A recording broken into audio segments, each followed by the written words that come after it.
ফেলে দেওয়া কাঁঠালের বীজ থেকে আজকের বানিয়ে নাও বাজারের থেকেও অনেক ভালো তেল, যেটা কেমিক্যাল ছাড়া, কোনো রকম ভেজাল থাকবে না। আর এই তেল রান্নার কাজে ব্যবহার করে সংসারের হাজার হাজার টাকা বাঁচিয়ে ফেলতে পারবে।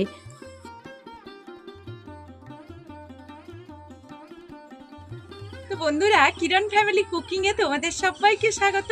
আজকের আবারও তোমাদের সামনে নতুন ভিডিওর সঙ্গে চলে এসেছে। আজকের কিভাবে কাঁঠালের বীজ দিয়ে রান্নার তেল তৈরি করব এবং সংসারের অনেক টাকা বাঁচিয়ে ফেলবো। তো চলো পুরো ভিডিওর সঙ্গে থাকো, আশা করব আজকের ভিডিওটা তোমাদের কাছে ভালো লাগবে। তো বন্ধুরা, এখানে আমি কাঁঠালের বীজ থেকে তেলটা বের করার জন্য আমি কাঁঠালের বীজ নিয়ে নিয়েছি। আর বন্ধুরা, তোমরা হয়তো দেখেই বুঝতে পারছো এই কাঁঠালের বীজগুলো আমি সংরক্ষণ করে রেখেছিলাম, তো সেইখান থেকে কিছুটা বের করে নিয়ে এসেছি। তো তোমরা যদি কাঁঠালের বীজ কিভাবে সংরক্ষণ করবে আমার আগের ভিডিও দেওয়া আছে, দুটো পদ্ধতিতে আমি করেছি, তোমরা চাইলে কিন্তু ভিডিওটা দেখে নিতে পারো। তো এখন আমি কাঁঠালের বীজগুলো ঠিক যেভাবে রেখেছিলাম সেভাবেই দেখো একই রকম আছে, কোনো অসুবিধে হয়নি, প্রত্যেকটা বীজই একই রকম আছে। প্রথমেই এখানে কাঁঠালের বীজের যে এই ওপরের অংশটা, এটা আমি ছাড়িয়ে নেব। আর এই যে লাল অংশটা, এটা কিন্তু একটু কষ্ট হয় আমাদের ছাড়াতে, আর সেটাও কিভাবে ছাড়াতে হবে সেই একই ভিডিওতে আমি দুটো টিপস দিয়ে রেখেছি। তো এইভাবে আমি কাঁঠালের বীজগুলোকে প্রথমে কেটে নেব। কেটে নিলে তাহলে কাঁঠালের বীজের যে এই সাদা খোসাটা গায়ে আছে, এটা খুব ভালোভাবে উঠে যাবে। তো এইভাবে দেখো প্রত্যেকটা বীজ আমি এরকম কেটে নেব, কেটে এইভাবে উপরের ছালটা তুলে নেব। তারপর এই লাল অংশটা আমি কিভাবে তুলি সেটাও তোমাদের সঙ্গে শেয়ার করব। তো বন্ধুরা, এখন কিন্তু সবগুলো বীজ আমি খুব ভালোভাবে উপরের খোসাটা ছাড়িয়ে নিয়েছি। এটাতেই যে কাজ শেষ হয়ে গেছে তা নয়, যেহেতু আমি সংরক্ষণ করে রেখেছিলাম, এর মধ্যে কিন্তু দেখতেই পাচ্ছ অনেক গুঁড়ো আছে, তো এই কারণে বীজটাকে খুব ভালো করে আমি জলে পরিষ্কার করে নেব। আর এই যে কতগুলো খোসা বেরিয়েছে, তো এখন বীজগুলো জলে পরিষ্কার করে নিয়ে চলে আসবো।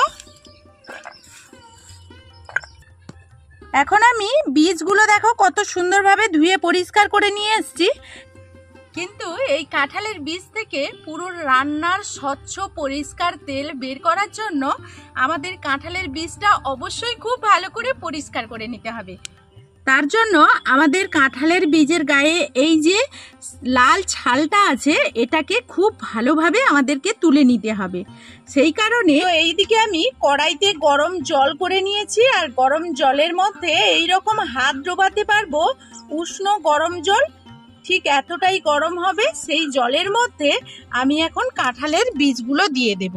তাহলে কাঁঠালের বীজগুলো যদি দিয়ে দিই, এর মধ্যে বাদবাকি যতটা কষ আছে বীজের এবং এই লাল অংশটা খুব ভালোভাবে সহজে ছেড়ে চলে যাবে। কোনো রকম ঘষতে হবে না, কোনো রকম চাপ দিতে হবে না। তো কাঁঠালের বীজটা কিন্তু এইভাবে যদি আমরা পরিষ্কার করি, নখ দিয়ে পরিষ্কার হয়ে যাবে, কিন্তু এতে আমাদের নখ ব্যথা হয়ে যাবে এবং অনেকটা সময়ের প্রয়োজন।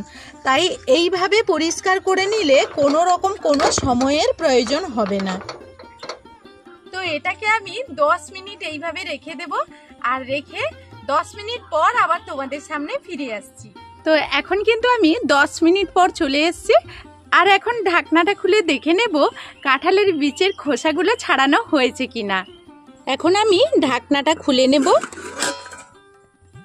আর বন্ধুরা, 10 মিনিট রাখার পর এইভাবে দেখো কাঁঠালের বীজগুলোর খোসা যদি এইভাবে ঘষে দেওয়া যায় তাহলে কিন্তু উঠে যাবে, আর কোনো রকম ঝামেলা থাকবে না, এইভাবে সুন্দরভাবে খোসাগুলো ছেড়ে যাবে।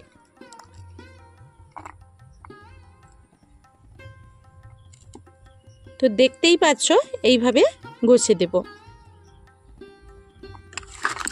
তো এইভাবে বীজের গা থেকে আমি ছালগুলো ছাড়িয়ে পরিষ্কার করে নিয়ে চলে আসব। এখন আমি কাঁঠালের বীজগুলো খুব ভালো করে পরিষ্কার করে নিয়ে চলে এসেছি, আর ঠিক এইভাবে আমি পরিষ্কার করে নিয়েছি। আর বন্ধুরা এটা একটু জলে পরিষ্কার করে নিতে হবে, কারণ অনেক ছাল দেখতেই পাচ্ছ যে জড়ে আছে এই বীজগুলোর মধ্যে। এগুলো একটু ভালো করে 2-1 বার জলে পরিষ্কার করে নেব।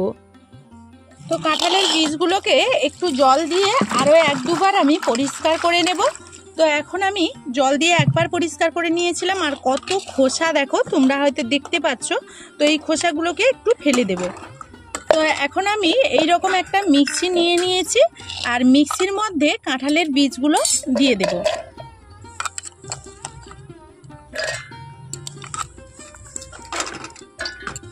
তো এখন এখানে অল্প একটু জল দিয়ে হালকা হালকা ঘুরিয়ে খুব মিহি একটা পেস্ট করে নিয়ে চলে আসবো। এখন আমি একটা মিহি পেস্ট করে নিয়ে তোমাদের সামনে চলে এসেছি, আর কতটা মিহি পেস্ট করেছি সেটা তোমরা একটু দেখে নাও। তো এখন আমি এই রকম একটা মিহি পেস্ট করে নিয়েছি। তো এই মিক্সিটা একটু রেখে রেখে ঘোরাবে, তাহলে দেখবে এরকম মিহি একটা পেস্ট হয়ে যাবে। তো এই রকম একটা কড়াইয়ের মধ্যে আমি এখন এই কাঁঠালের বীজের যে পেস্টটা করে রেখেছিলাম সেই পেস্টটা নিয়ে নিচ্ছি। এখন আমি এইদিকে গ্যাসটা অন করে এখন আমি কড়াইটা বসিয়ে দিচ্ছি। এখন আমি এখানে গ্যাসের আঁচটাকে মিডিয়াম এখন রাখবো, রেখে অনবরত এখানে কিন্তু নাড়াচাড়া করে নিতে হবে। এখানে মিডিয়াম আছে এই কাজটা করে নিতে হবে, একেবারে হাই হিট করা চলবে না। তো এইভাবে জাল দেব, বেশ কিছু সময় এটাকে জাল দিতে হবে। তো বন্ধুরা এইভাবেই কিন্তু অনবরত নাড়াচাড়া করে এই বীজ থেকে তেলটা বের করতে হবে। আর তোমরা দেখতে থাকো ভিডিওটা স্কিপ না করে, তাহলে তোমরা বুঝতে পারবে যে এখান থেকে আমরা কতটা তেল বের করে নেব। আর কোনো রকম খরচ হবে না, কিন্তু বিনা খরচে আমরা রান্নার তেল অনেকটাই এখান থেকে তৈরি করে নেব। তো এখন চলো বেশ কিছু সময় জাল দিয়ে আবার তোমাদের সামনে ফিরে আসছি। আর বন্ধুরা এখানে আমি বেশ কিছু সময় জাল করে নিয়েছি, এখন মাত্র তেল ছাড়তে শুরু করেছে। আর বন্ধুরা দেখতেই পাচ্ছ এখানে কিন্তু মাত্র এখন তেল ছাড়তে শুরু করেছে। যখন পুরোপুরি ভাবে তেল ছেড়ে দেবে তখন কিন্তু এই দানাগুলো একেবারে মুচমুচে হয়ে যাবে।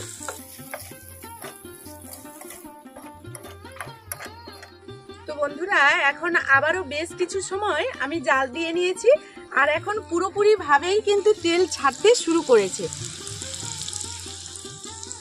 দেখো এইগুলো একেবারে লাল হয়ে গেছে, আর এইগুলো থেকে এখন পুরোপুরি তেল ছাড়তে শুরু করেছে।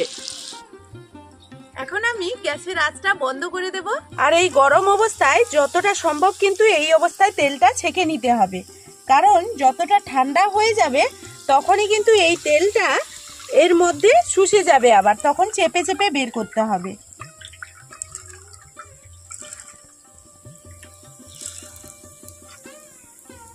আর একটু ঠান্ডা না হলে এইগুলোতে হাত দিতে পারছি না, তোমাদের একটু হাত দিয়ে দেখাবো এগুলো কতটা মুচমুচে হয়েছে। তো এখন আমি এইভাবে এই তেলটা বের করে নিয়েছি, তো এইগুলো ভেঙে দেখাচ্ছি, দেখো কতটা মুচমুচে হয়েছে। এইভাবে মুচমুচে হয়ে যাবে তবে তেলটা ভালোভাবে বেরোবে। এরপর আমি এখানে বাদবাকি খোসাগুলো নিয়ে নিচ্ছি। আর বন্ধুরা তোমরা বেশি পরিমাণ যদি তেল বের করতে চাও তাহলে কিন্তু বেশি পরিমাণ কাঁঠালের বীজটা তোমাদের নিয়ে নিতে হবে।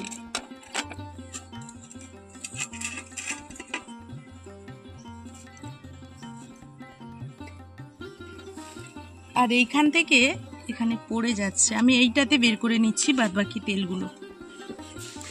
আর এটা কতটা মুচমুচে হয়েছে দেখো।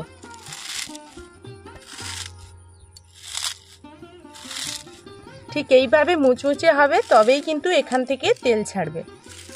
তো আমি বেশ কিছু গরম অবস্থাতে তেলটা বের করে নিয়েছি।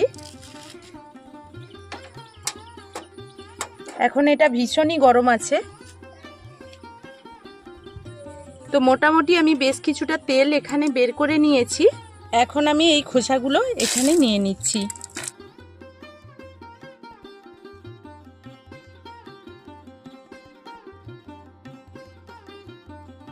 আর বন্ধুরা অভিনব কায়দায় আমি কতগুলো কাঁঠালের বীজ থেকে তেল বের করে ফেললাম আর সংসার খরচ বাঁচিয়ে ফেললাম।